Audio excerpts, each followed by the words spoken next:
Buenas tardes, amigos y hermanos en Cristo, familiares que nos están viendo en esta cápsula.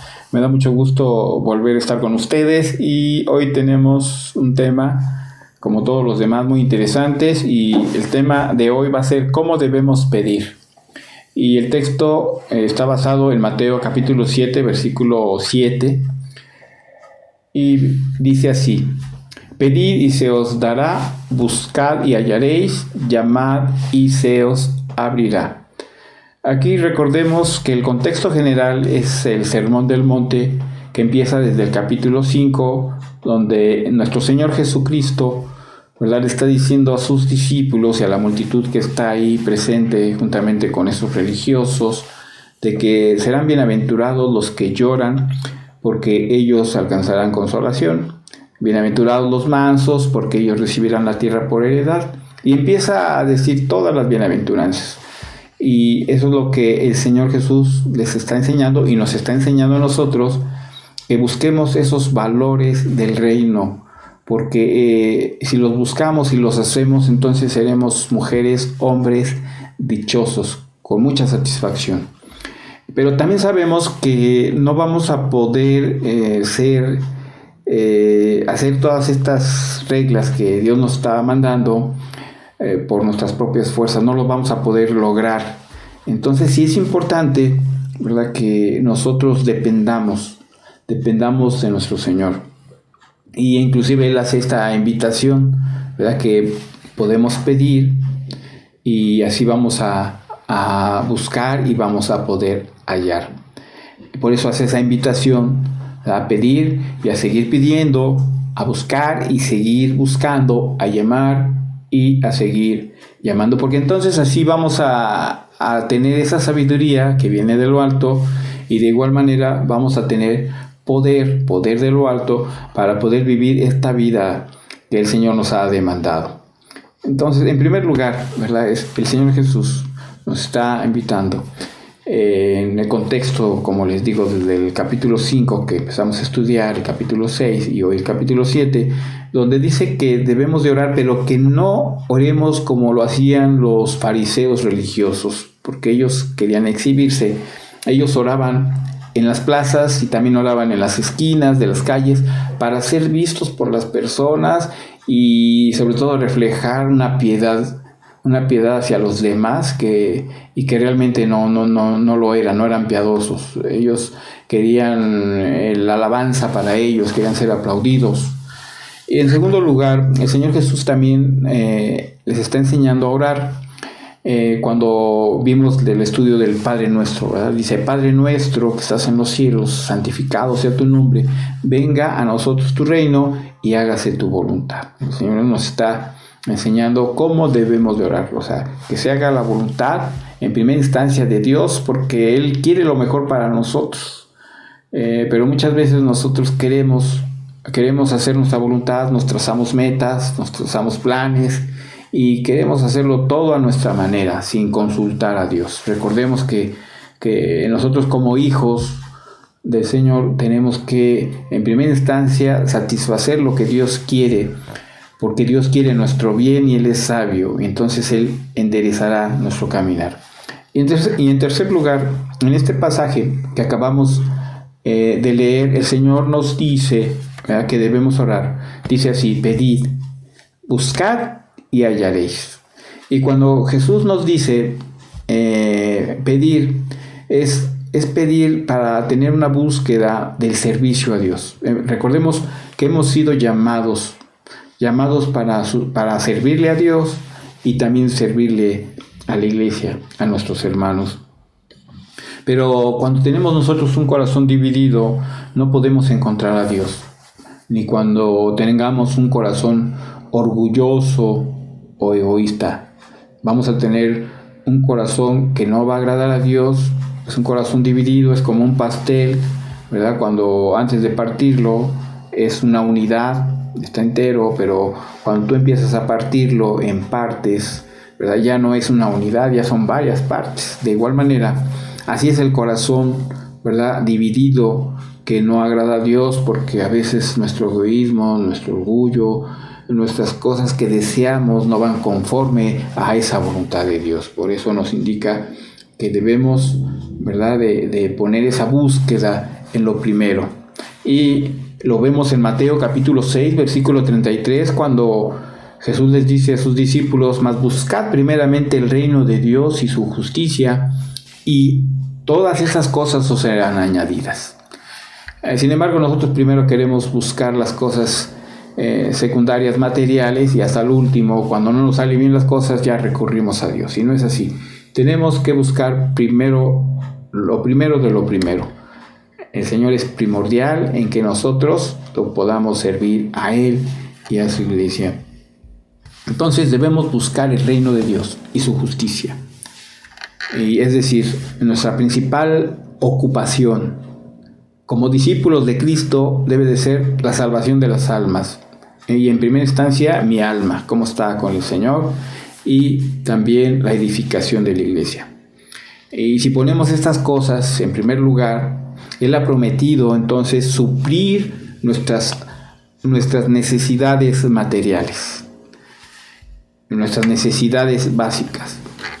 Nosotros no vamos a pedir al Señor Jesús, ¿verdad?, una mansión nueva, no le vamos a pedir un carro último modelo, que yo creo que Dios no está enojado en podernos dar, pero en primera instancia Dios te lo va a dar cuando sea el tiempo y si es que Dios quiere dártelo. Pero ese no es la primera instancia de hacer su voluntad. Esas ya son añadiduras si Dios te lo quiere dar. Ni tampoco le vamos a pedir un tour para ir al continente europeo, que yo creo que a muchísimos nos gustaría viajar, ¿verdad?, ir a conocer lugares hermosos como es el continente europeo. Y tampoco le vamos a pedir un viaje para aquellas personas que se quieren casar, ¿verdad?, que su luna de miel sea en Dubái, en esa ciudad donde hay muchos rascacielos, donde es una ciudad muy hermosa, ¿verdad?, donde es una ciudad contemporánea con toda la tecnología que el hombre ha descubierto.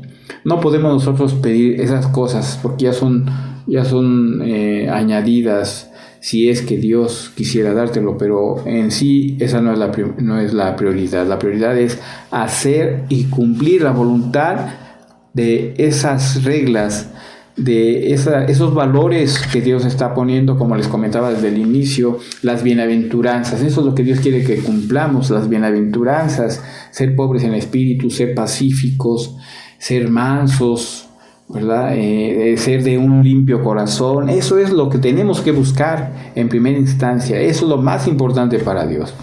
No podemos tomar esas palabras fuera del contexto inmediato y del contexto general del Sermón del Monte. Tenemos que pedir: Padre nuestro que estás en los cielos, santificado sea tu nombre, venga a nosotros tu reino y hágase tu voluntad. Porque Dios es sabio. Dios creó el universo, las estrellas, los planetas, el mar, los montes, los campos. Dios todo lo hizo hermoso. Y cuando nosotros caminamos en ese orden, ¿verdad?, la vida va a tener un buen sentido de estar satisfechos, de estar gozosos, ¿verdad? Hay muchas personas que tienen dinerales, mucho dinero, tienen mansiones, tienen muchos carros, pero están vacíos en el corazón. Solamente Dios puede llenar ese vacío. En primera instancia, nuestra vida eterna, ¿verdad? O sea, Dios nos ha dado vida eterna para aquellos que creemos en Jesús, el único Salvador del mundo. Entonces podemos decirle a Dios: venga tu reino a mi corazón. Hazme un hombre, una mujer pobre en espíritu, un hombre, una mujer misericordiosa, pacífico, con un corazón limpio. Por eso aquí nos dice que pedid, buscad y hallaréis. Y estos son verbos imperativos del presente. O sea, imperativo en presente. Y eso nos indica que debemos orar continuamente. O sea, constantemente, en el día, en la mañana, en la noche. Y esto no es un pesar, porque muchos, ¿verdad?, el orar la toman como a la Cenicienta, que nadie la quiere. Y creemos que es un pesar el orar, el estar teniendo comunión con Dios, pero no, es una satisfacción grande. Ahí es donde nos despojamos, ahí es donde podemos adorar a Dios, donde podemos solicitar esos momentos tan difíciles que a veces tenemos. A este Dios grandioso, a este Dios que escucha, a este Rey de los cielos, decía Pablo, el Padre de las luces, con el que no hay cambio ni sombra de variación. Él insiste y dice a sus discípulos con voz de autoridad: te mando que vengas a mí para darte la gracia que necesitas para vivir con estos valores del reino que tú necesitas vivir, ya que recordemos que el Señor Él es la fuente de la vida. Y hemos visto suicidios de hombres famosos que han hecho mucho dinero y sin embargo se suicidan. No, es que nunca llegaron a conocer al Señor, lo rechazaron de sus vidas. Por eso el Señor vino, Él amó a este mundo. Dios mandó a Jesucristo, de tal manera Él nos amó que lo mandó para que nosotros pudiésemos tener esa relación con Dios mismo, a través de Jesús. Él es el mediador entre Dios y los hombres, pero los hombres lo rechazan. Y si tú ves este mundo, ¿verdad?, lleno de violencia, lleno de desamor, es porque no han conocido a Dios. Dios es amor y Dios quiere que caminemos en esa armonía, ¿verdad?, dejando pleitos, guerras y amándonos los unos a los otros. El salmista, en el Salmo 63, versículo del 1 al 3, dice: Dios mío, eres tú, de madrugada te buscaré. Mi alma tiene sed de ti, mi carne te anhela, en tierra seca y árida donde no hay aguas, para ver tu poder y tu gloria, así como te he mirado en el santuario, porque mejor es tu misericordia que la vida, y mis labios te alabarán. Este es un salmo del rey David. Vemos como desde lo más profundo de su corazón se abre con Dios. Este es un salmo de súplica, ¿verdad? Dice: de madrugada te buscaré. Imagínense la necesidad que tenía para que Dios escuchara, para que Dios le pudiera reconfortar su corazón. Este es un salmo poético y también enfocado a un himno, porque también lo cantaba. Y él, así era como se expresaba delante de Dios. Tenía una confianza en Dios. Y esto era lo que expresaba David.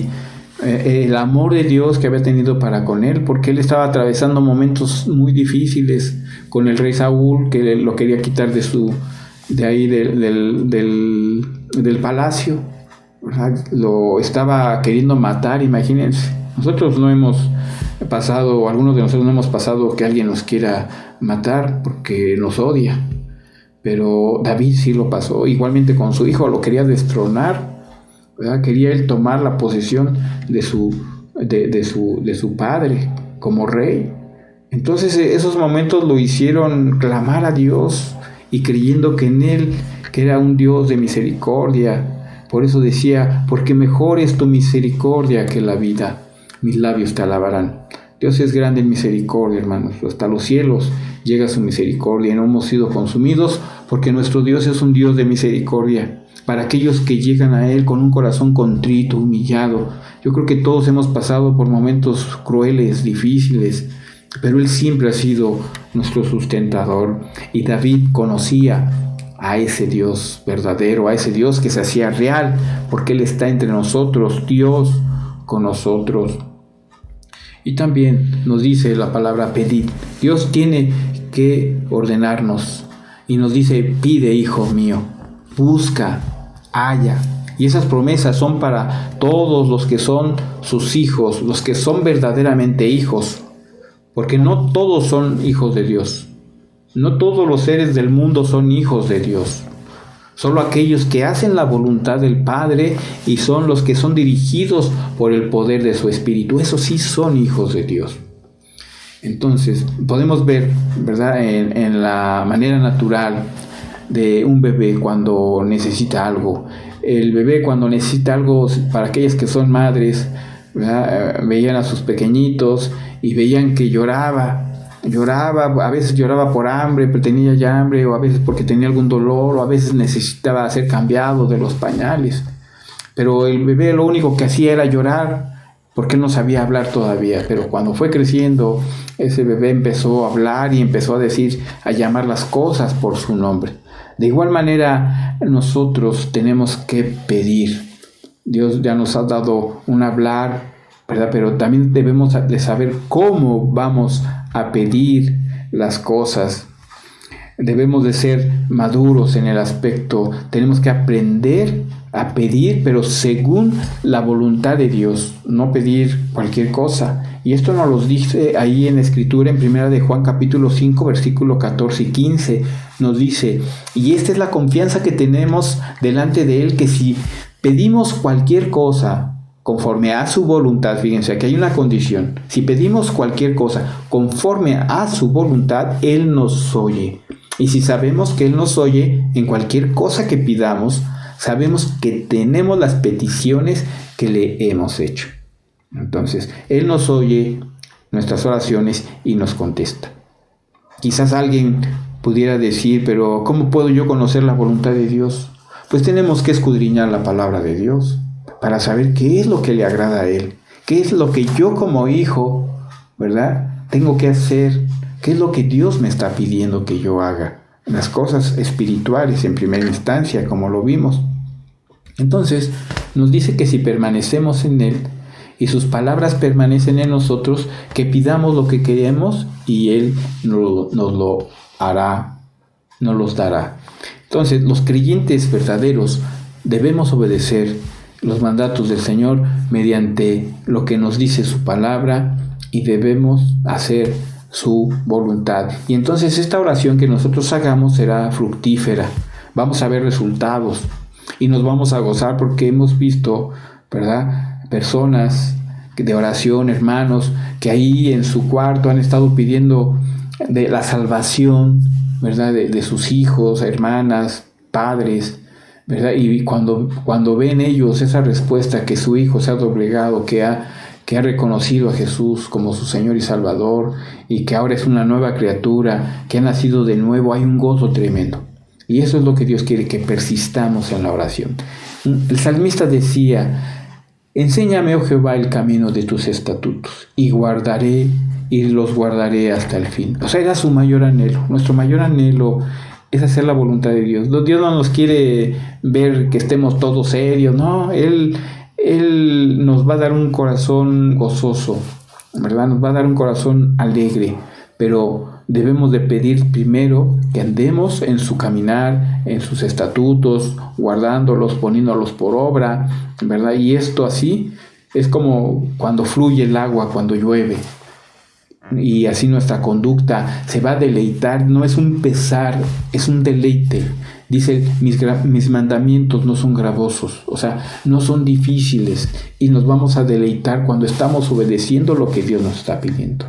El mismo rey David en el Salmo 139, 23 nos dice, examíname, oh Dios, y conoce mi corazón, pruébame y conoce mis pensamientos. Y en el 24 dice, y si hay en mi camino de perversidad, guíame en el camino eterno. Aquí el salmista, ¿verdad?, le dice a Dios, escudriñame, examíname qué hay aquí en mi corazón, porque mi corazón es engañoso y no sé qué hay, y dirígeme hacia la vida eterna. Tenemos que despojarnos cada día, hermanos, tanto ustedes como yo. Tenemos que despojarnos de ese peso de pecado que a veces está en nosotros, y debemos de buscar las cosas del reino. El mismo Daniel decía, volví mi rostro al Señor, buscándole en oración y ruego. Tenemos que buscar al Señor en oración y ruego, con súplicas, no altaneros, porque hay muchos maestros, muchos pastores, ¿verdad?, que se ponen al tú por tú y le exigen a Dios creyendo que Él es el genio de la lámpara de Aladino. Eso no debe de ser. Dios, Él requiere la honra, la gloria por los siglos de los siglos, porque Él es nuestro Señor y le debemos de guardar un profundo respeto con reverencia. Y aquí vemos que Daniel, ¿verdad?, siendo un profeta, él mismo confesó su pecado. Él no decía, yo soy muy santo, soy un super santo. No, él realmente sabía que era pecador, que tenía que confesar, que había pecado no solamente él, sino también su pueblo. Y por eso él le pidió con todo su corazón. Primeramente, confesó sus pecados, los pecados del pueblo, ¿verdad? Para que Dios tuviese misericordia. Su oración fue una oración eficaz, con un corazón abierto a la palabra del Señor y con mucha convicción dominante. Entonces, el Señor nos llama, toca la puerta de nuestro corazón, ¿verdad? Toca, pero lo toca para que nosotros, ¿verdad?, podamos abrirlo y podamos nosotros gozarnos con Él y poder que Él haga su voluntad, que Él tome el trono total de nuestro corazón. Entonces debemos nosotros, ¿verdad?, de percatarnos de esto. Recordemos que ese pasaje que muchos lo usan como un mensaje de evangelístico: he aquí yo soy a la puerta y llamo, si alguno oye mi voz y abre la puerta, entraré a Él y cenaré con Él y Él conmigo. Se dan este mensaje algunos hermanos a los inconversos, pero aquí el Señor le está hablando a una iglesia tibia que no hacía la voluntad de Dios, que lo hacía a un lado, pero Él los llama para que se arrepintieran, porque eran demasiado indiferentes a las cosas de Dios, eran religiosos nada más.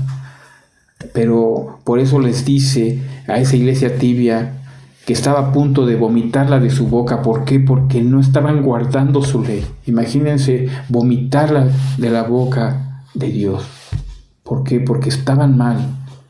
Y Dios les habla a esta iglesia, donde dice: aquí yo estoy, mira, yo estoy a la puerta de tu corazón, para que cambies, para que tengas una intimidad, para que escuches mi palabra, para que hagas mi voluntad. Eso es lo que Dios quiere que nosotros pidamos, pero para cosas del reino de Dios. Entonces, con todo esto, espero que reflexionemos nuestro caminar, nuestra vida. Si hay religiosismo, tenemos que echarlo fuera y tenemos que pedirle al Señor que siga limpiando nuestro ser, todo nuestro espíritu, nuestra alma y nuestro cuerpo, que lo santifique. Oremos a Dios. Señor, en esta hora estoy aquí delante de ti, agradeciéndote por este privilegio, por esta oportunidad de ponerme a cuentas contigo. Y no solamente a mí, sino a todos mis seres queridos, mis amigos, mis familiares, tu iglesia, Señor, de aquí, de Ibri Leyes de Reforma y de todas las Ibris, Señor, que hay, y de igual manera a toda tu iglesia en el mundo. Ayúdanos, Señor, a podernos humillar, a poderte pedir, pero estos valores del reino, que caminemos, ayúdanos, porque sin ti nada podremos hacer. En el precioso nombre de Cristo Jesús, Señor nuestro, te damos las gracias. Amén.